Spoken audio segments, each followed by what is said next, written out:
Վարչապետն արձանագրեց, որ Հայաստանի Հանրապետությունն իր երկարատև պատմության ընթացքում շատ չի եղել նման լավ վիճակում, երբ նրա առաջ տասնամյակների եւ հարյուրամյակների հեռանկար կա։ Ես կարծում եմ, որ այսօր երկիրը գտնվում է շատ լավ վիճակում, թե տնտեսապես, թե քաղաքական, թե աշխարհքաղաքական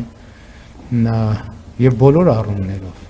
եւ ժողովրդավարության, եւ ժողովրդի իշխանության։ Հայաստանը եւ Թուրքիան քննարկում են երրորդ երկրների քաղաքացիների համար Հայաստան-Թուրքիա սահմանը բացելու հարցը։ Հարցին, թե արդյոք դա իրականացվելու է փետրվարին, երբ Միացյալ Նահանգների փոխնախագահ Ջեյ Դի Վենսը այցելի Հայաստան ու Ադրբեջան, վարչապետը պատասխանեց. Հիմա եթե ասեմ ոչ չի կարող համընկնել, բա որ այդ օրը հանկարծ Թուրքիան որոշում կայացնի բացել սահմանը։ Ես հետո ինչ ասեմ այո կհամընկնի, այսինքն դա մեր որոշումների տիրույթում չի, որ ես հիմա այո կամ ոչ ասեմ։ Թեման շարունակելով Փաշինյանն արձանագրեց, որ Հայաստան-Թուրքիա հարաբերությունների կարգավորումը շատ կարևոր է եւ զարգացումներ կան այդտեղ, եւ հասունացած է վաղուց, որ իրադարձություններ տեղի ունենան։ Նա հիշեցրեց, որ Մարգարայի անցակետը լիարժեք պատրաստ է, սակայն նշեց, որ սահմանը բացվելուց հետո այդ կամուրջը բավարար չի լինելու եւ պետք է մտածել նոր կամուրջներ կառուցելու մասին, ընդ որում եւ Մարգարայում, եւ Ախուրիկում, եւ Շիրակի ու Արմավիրի մարզերում։ Իսկ Անիի հատվածի պատմական կամրջի վերականգնման մասին քննարկումները վարչապետի խոսքով հնարավոր է առաջիկայում արդեն գործնական փուլ տեղափոխվեն, եւ դա կունենա խորհրդանշական նշանակություն։ Փաշինյանը պարզաբանեց նաեւ այն, թե Հայաստան-Թուրքիա սահմանի երրորդ երկրների քաղաքացիների համար հնարավոր բացումն է վերաբերելու։ Երրորդ երկրի քաղաքացի, ով որ ասենք օրինակ չգիտեմ, Իսպանիայի, Ռուսաստանի, Վրաստանի, Միացյալ Նահանգների քաղաքացիա կարող անցնել, իսկ Հայաստանի եւ Թուրքիայի քաղաքացիները առայժմ ոչ, բացի այն դեպքերից,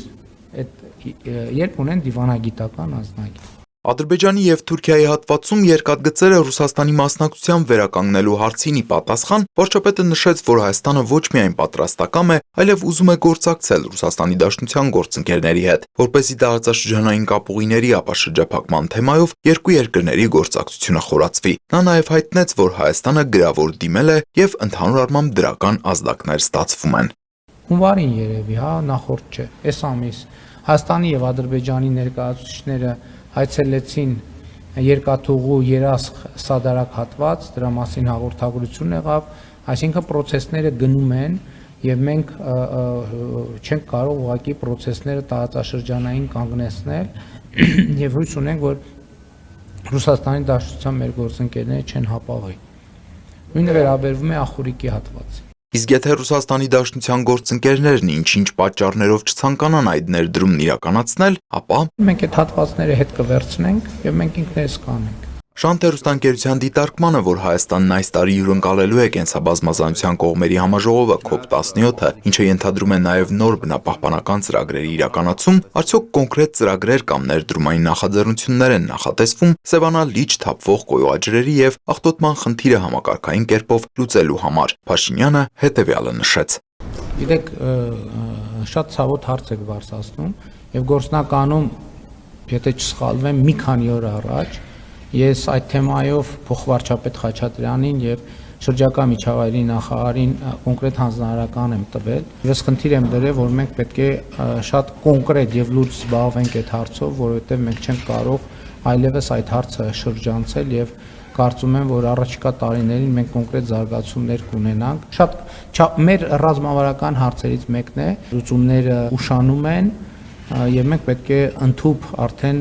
ձեռնմուխ լինենք կոնկրետ գործողությունների իրականացման։ Այնուհետ Նիկոլ Փաշինյանը տեղեկացրեց, որ այս պահին տեղի է ունենում հեծի շուկայական արժեքի գնահատում, եւ եթե հեծի շուկայական արժեքը լինի հասանելի Հայաստանի պետական բյուջեի համար, ապա նրա խոսքով այն ամբողջությամբ կպետականացվի, կազգայնացվի եւ կհանձնվի հավատարմագրված կառավարման միջազգային բարձր պրոֆեսիոնալ ընկերության կամ ընկերությունների խմբի։ Անդրադառնալով Հայաստանի եւ Ադրբեջանի էներգետիկ համակարգերի միանալու հարցին, վարչապետն ասաց, որ դա Հայաստանի Հանրապետության համար որևէ սպառնալիք չի կարող առաջացնել։ Նա հիշեցրեց, որ մեր էներգետիկ համակարգը միացած է Վրաստանին եւ Իրանին եւ նշեց, որ ճիշտ կլինի, որ մեր էներգետիկ համակարգը միացած լինի նաեւ Թուրքիային ու Ադրբեջանին, որը կմեծացնի մեր արտահանման հնարավորությունները եւ առնվազն տրանզիտի համար Հայաստանի Հանրապետությունը վարչապետի համոզմամբ կստանա եկամուտներ։ Տիգրան Ավագիմյան, Հորիզոն։